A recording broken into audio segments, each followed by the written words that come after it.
Ever thought why some sad memories or feelings just pop up, even when you try hard to forget them?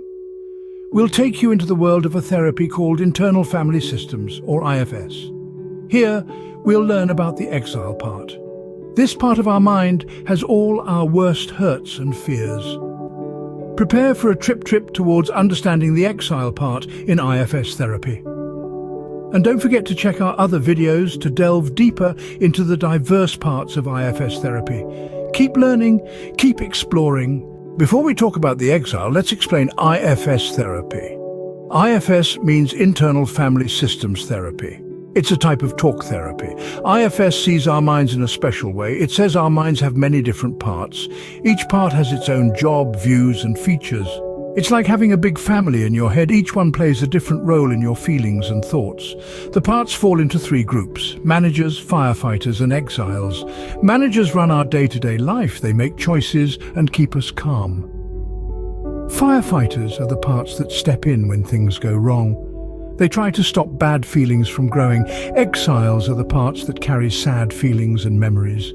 We usually try to hide or ignore them. IFS therapy wants to make peace among these parts. It's about knowing, accepting, and joining each part together. This method promotes self-love and self-understanding. It lets us connect with our true self. Our true self is a center of knowledge and recovery inside all of us. This therapy doesn't label any part of our mind as bad. It says that every part is important and has a job.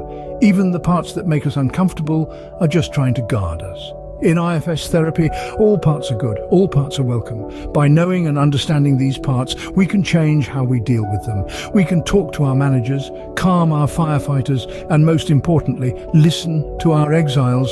That's when real healing starts. With this idea of IFS therapy, we can now look at the exciting exile part. So, what is the exile part in IFS therapy? Let's learn. In IFS therapy, the exile part is a big deal. Think of it as a hidden character in the story of our minds. It carries our bad memories, strong emotions, harmful beliefs. These aren't just random feelings, they're memories from our past that were too hard for us to handle. The exile part keeps these memories stored away. You might ask why. Why keep these bad memories? We do this to protect ourselves. When things are too hard to handle, our minds hide them away.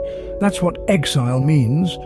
But we can't ignore these exile parts. If we do, they can change how we think, feel, and act. They can cause us to act against our own good, create fears, or repeat bad behaviors. They hold important information that needs our attention. So the exile parts they show us where our pain and trauma are. They tell us we need healing. When we listen to them, we can heal in a big way. That's a simple explanation of the exile part, but how does it change our everyday life? We'll learn this in the next part of our IFS therapy lesson. The exile part is not just a thought, but it can also control how we feel and act. Here's an example. You're chatting with a friend or on a phone call with someone from work. All of a sudden you feel many strong feelings. You might feel upset, scared, or even ashamed. You might ask yourself, why am I feeling this way? This sudden burst of feelings shows the exile part at work. The exile part holds on to bad memories and feelings. It can make our moods change quickly. One minute you're calm, and the next, you're feeling a lot of emotions. Sometimes these feelings can also affect your body. Have you ever felt your stomach tighten when you're worried, or a lump in your throat when you want to cry? These are signs that the exile part is itself. It doesn't just make us feel things, it also affects our bodies. The first step to feeling better is to know that the exile part exists. By knowing that these feelings and body signs come from the exile part, we can start to understand them better. This doesn't mean that we let the exile part control us, but we know it's there and how it affects us. Imagine it like talking to a part of you that's been ignored for a long time. It might feel strange at first, but it's important for feeling better. In our daily lives, the exile part does more than just watch. It actively changes our thoughts, feelings, and actions. It's a part of us that's been hurt and needs to be understood and helped. Now that we know what the exile part does, let's learn how to deal with it in a way that helps us heal.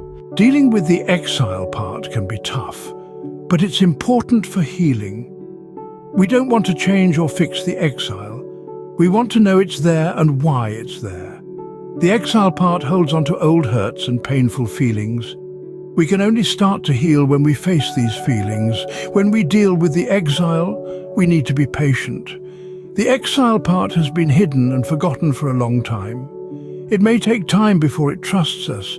We have shown the exile that it's safe to come out. Understanding the exile is also key. This part of us holds on to things that were too hard for us to deal with when they happened. It's like a kid asked to carry something too heavy. When we get what the exile is going through, we can feel for it. This helps us be kind and caring towards the exile. Being kind or showing compassion is the third important part of dealing with the exile. Compassion means we know the exile is hurting. We don't judge or blame. We offer comfort and tell it that its feelings are real and valid. We're not trying to make the exile go away. We want to make it a part of us. The exile is a part of us. By knowing it, understanding it, and being kind to it, we can start to heal. We can make the exile a part of our whole self. By dealing with the exile in this way, we can start to heal and make all parts of us a whole self. Let's go over what we've learned about the exile part in IFS therapy. This idea is a big deal in this type of therapy. It thinks of our mind as many different parts that talk to each other. The exile part keeps all the bad memories and feelings we try to ignore. It can show up in our daily life in many ways. It can look like feeling scared, sad, or other feelings that don't match what's happening around us. It's the part of us that carries old hurts and can make us act or feel in ways that don't fit the now. But here's the good news. By noticing and talking to the exile part, we can start to heal. This means being kind to the exile, hearing its stories, and helping it let go of the past. It's a journey that needs time and kindness, but it can bring big changes. Simply put, the exile part is the part of us that's been hurt and needs care. By hearing and accepting these parts, we can help them get better and change how we feel about ourselves. By getting to and accept the exile part, we can become more balanced and at peace with ourselves. It's not always easy, but it's worth it. Feel free to comment, like, share and subscribe to our channel. Embrace serenity for more mental health related videos towards healing.